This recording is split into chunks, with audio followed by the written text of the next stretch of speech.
பொன் Wilson, இந்த விவகாரம் விஜய் பிரச்சாரம் களத்தில் எப்படி எதிரொலிக்கும் அப்படின்றது நிறையா வெவ்வேறு வழிகளில் இது வெவ்வேறு கருத்துக்களாக போகிறத பார்த்து இருவேறு கருத்துக்கள் எப்படி பார்க்குறீங்க பொன் வில்சன்? நீங்கள் தலைப்பு தீவிர பிரச்சாரத்தில் ஈடுபடும் தாவேகா தலைவர் விஜய். ஆமாம் ஆமாம்.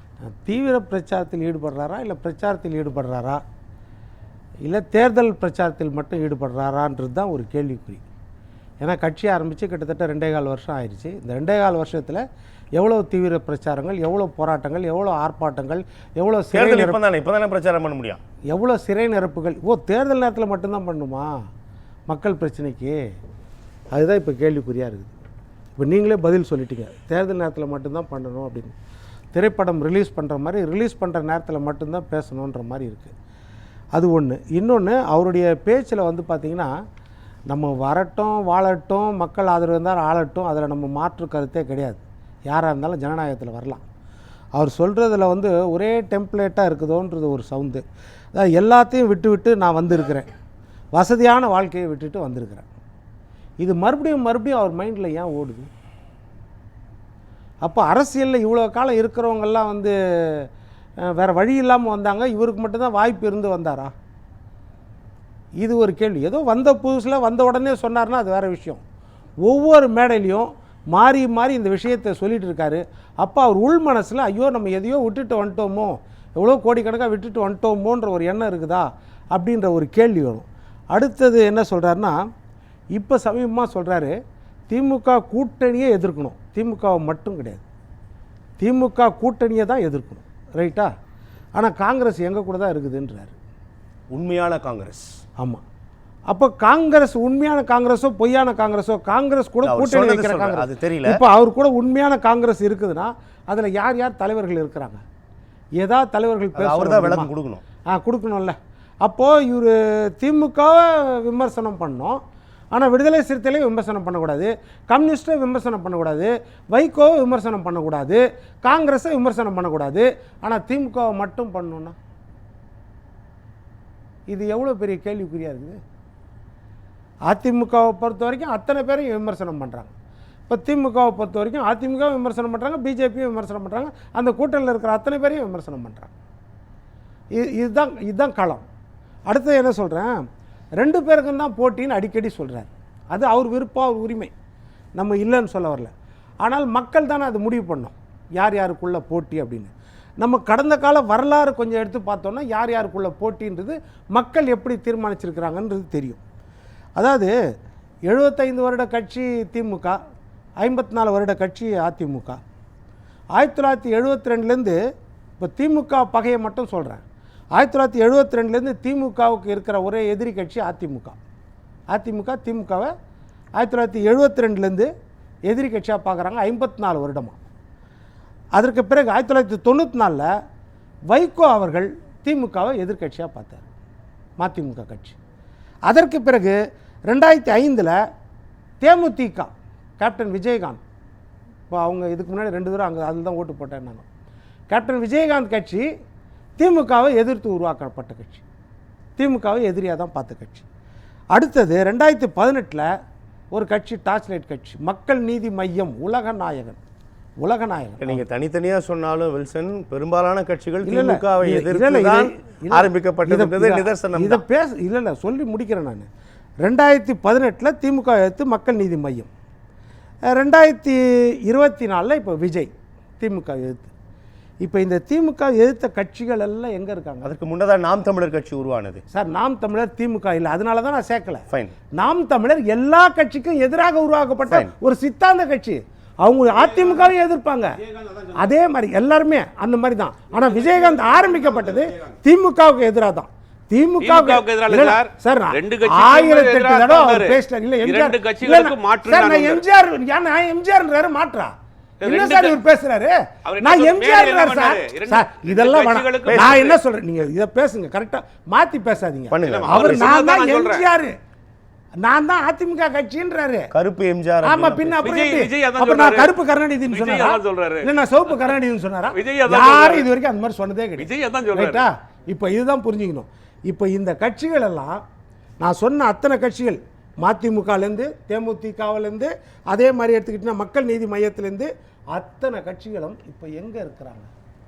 திமுகவோடு தான் இருக்கிறார்கள். அப்போ திமுகவை எதிர்த்து 54 ஆண்டுகளாக களம் காணுகிற ஒரே கட்சி, தோற்றாலும் ஜெயிச்சாலும் களம் காணுகிற ஒரே கட்சி அதிமுக. திமுக எதிராக 31 ஆண்டு காலம் ஆட்சியில் இருந்த கட்சி அதிமுக. அப்போ மக்கள் தீர்மானிக்கிறாங்க, திமுக வேண்டாம், திமுகவை நாங்கள் விரும்பவில்லை. இல்லை, திமுகவின் எதிர்ப்பு ஓட்டுன்னு கிடையாது, திமுக மேலே வெறுப்பு ஓட்டு இருந்தால் அது கண்டிப்பாக அப்படியே அதிமுக தான் வரும். அதிமுக மேலே வெறுப்பு ஓட்டோ அதிமுக மேலே எதிர்ப்பு ஓட்டோ இருந்தால் அது அப்படியே திமுக தான் போகுது. கடந்த காலங்களில் எல்லாமே பார்த்துருக்கணும். அதனால் இந்த களத்தை இவர்கள் மாற்றுவதற்கு விஜய் என்ன செய்திருக்கிறார்? இதான் இன்னைக்கு கேள்வி. இன்றைக்கி நீங்கள் சொல்கிறீங்க எதிர்ப்பு பேசுகிறோன்னா தீய சக்தி தூய சக்தி, அது பஞ்சு டயலாக் பேசிடலாம். ஆனால் நீங்கள் புள்ளி விவரத்தோட திமுகவின் சோதனைகள் என்ன என்ன, அதற்காக நீங்கள் நடத்தின போராட்டங்கள் என்ன என்ன, இதை நீங்கள் பட்டியலிட வேணாமா? அதே மாதிரி அதிமுக ஆட்சியில் செய்த சோதனைகள் என்ன, எந்த எந்த தவறுகள் எடுத்து பட்டியலிடணும்ல. வில்சன், இவையெல்லாம் செய்யாமல் நீங்கள் குறிப்பிடக்கூடிய விஷயங்கள் எதுவும் களத்தில் செய்யாமல் வெறுமனே இப்போ சார்ஜ் வைக்கிறது மக்கள் மத்தியில் எடுபடாதுன்னு சொல்ல வரீங்களான்னு கேட்குறேன். எடுபடும், வெற்றி அளவுக்கு எடுபடாது, எல்லாருக்கும் எடுபடும். எந்த கட்சி இப்போ சுயேட்சைகளுக்கும் எடுபடும். அதனால நான் அதை சொல்ல வரல. நீங்கள் வெற்றி முதலமைச்சர் நாற்காலி தான் என் கனவுன்னு சொல்கிறீங்கல்ல, அப்போது நீங்கள் அதுக்கு உழைப்பு எந்த அளவுக்கு நீங்கள் கொடுக்குறீங்க அப்படின்றது தான். உங்களுக்கு கவர்ச்சி இருக்குது, செல்வாக்கு இருக்குது, இளைஞர்கள் ரசிகர்கள் பட்டாளம் இருக்குது, எல்லாத்தையும் நம்ம ஏற்றுக்கிறோம். நம்ம அதை தாண்டி உங்களுக்கு ஆட்சி செய்யக்கூடிய அளவுக்கு மக்களிடம் நம்பகத்தன்மையை பெற்றீங்களா? ஒருத்தர் குடும்ப ஆட்சிக்கு எதிரான டார்ச் லைட்டை தூக்கி போட்டு உடைச்சாரு, நம்ம பார்த்தோம் எல்லாம். இன்றைக்கி அதுதான் சொல்கிறேன் நான். அப்போ என்னென்னா மக்கள் உங்களை ஆதரிப்பாங்க, இல்லைன்னு சொல்ல வரல. ஆனால் சஸ்டைனபிலிட்டி, ஒரு தோல்வியை சந்தித்த பிறகும் ஒரு வெற்றி முகத்தை காணாத பிறகும் நீங்கள் எவ்வளவு தாக்கு பிடிக்கிறீர்கள்ன்றதை பார்ப்பாங்க. எடுத்த உடனே கொடுத்துட மாட்டாங்க.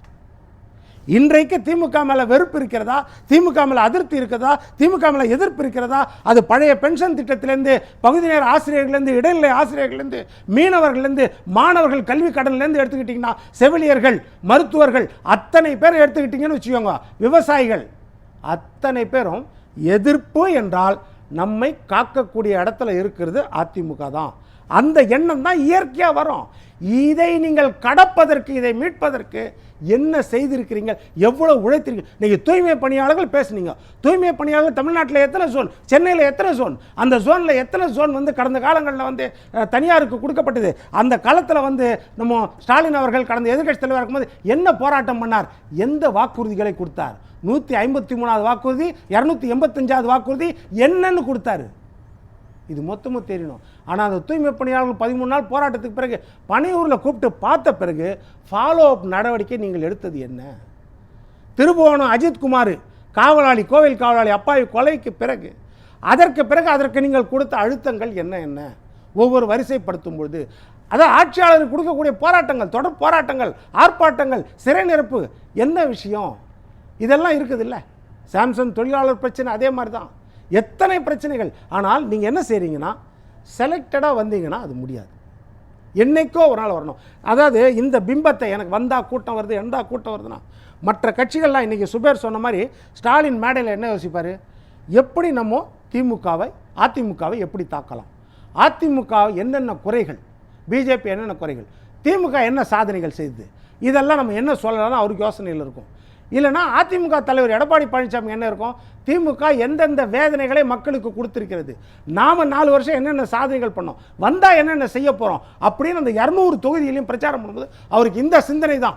ஆனால் விஜய் அவர்களுக்கு என்ன சிந்தனை என்றால், என் பிள்ளை எந்த டிரான்ஸ்ஃபார்மரில் ஏறிடுவான், எந்த மரத்தில் ஏறிடுவான், எந்த வண்டிக்குள்ளே விழுந்து விக்னேஷ்ன்ற மாணவன் யார் தான், இந்த கவலை தான் அதிகமாக விஜய்க்கு இருக்கும். அதனால் யோசித்து 4 கூட்டம் கேன்சல் பண்ணால் ஒரு கூட்டத்துக்கு வராரு. இது எந்த அளவுக்கு வந்து மக்கள் மத்தியில் ஈடுபடும்? இதை கட்டுப்படுத்த வேண்டியது யார்? நம்ம கசப்பாக இருந்தாலும் உண்மையை சொல்லணும். இன்றைக்கு இளைஞர்களை நீங்கள் ரசிகர் கூட்டம் நிறையா இருக்குது, அதை அரசியல் வயப்படுத்துறதுக்கு நீங்கள் என்ன செய்திருக்கிறீங்க? இன்றைக்கி ஒன்று வேணாம், திரும்ப ஐயா எதிர்கூட்டணியில் இருக்கார், நிறைய பேருக்கு பிடிக்காது, அவர் எப்படி அந்த கூட்டணியில் இவ்வளோ இணக்கமாக சகிப்புத்தன்மையோடு இருக்காரோ அப்படின்றதுக்கெல்லாம் பெரிய கேள்வி. அந்த விளிம்பு நிலை மக்களுக்கு என்ன வாங்கி கொடுத்தாரு, உரிமையை பெற்றுக் கொடுத்தாரு இந்த 5 ஆண்டுகள்? பெரிய கேள்வி எல்லாம் இருக்குது, இல்லைன்னு சொல்ல வரல. ஆனால் மேடையில் ஒரு இளைஞன் அவர் கூட செல் எடுக்கணும்னு நினைக்கும் போது பலாரும் விட்டார் பாருங்க, அதுதான் தலைவர். அதுதான் தலைவர். ஏன்னா அதே ஒரு வயதானவரோ அனுபவம் மிக்கவரோ ஏதோ ஒரு தவறு செய்யும்போது பக்குவமாக சொல்லுவாங்க. ஆனால் நீ ஒரு இளைஞன், கட்டுப்பாடு இருக்கணும். கீழே நிற்கிறாங்க பாருங்கள் அறிவார்ந்த கூட்டம், அவங்களெல்லாம் பைத்தியக்காரங்களா? நீ மட்டும் ஏறி சீன் காட்டணுமா? பட்டுன்னு கொடுத்தாரு பாருங்க, அதுதான் தலைமை. இதுதான் காமராஜரும் செய்திருக்காரு, இதுதான் எம்ஜிஆரும் செய்திருக்காரு அந்த காலத்தில். இதே போல் பல பேருக்கு ஒழுங்கு நடவடிக்கை எடுத்து அந்த கூட்டத்தை கட்டுப்படுத்தியிருந்தால் இன்னைக்கு எடப்பாடி பழனிசாமி அந்த கட்சியின் தலைவர் சென்னையில் 8ஆம் தேதி 9ஆம் தேதி நேற்று முந்தானத்து பிரச்சாரம் சார், 13 தொகுதிகள் சார். எவ்வளோ? எல்லா தொகுதியிலையும் ஒரு அவர் லைனாக கொடுத்துன்னு வராங்க.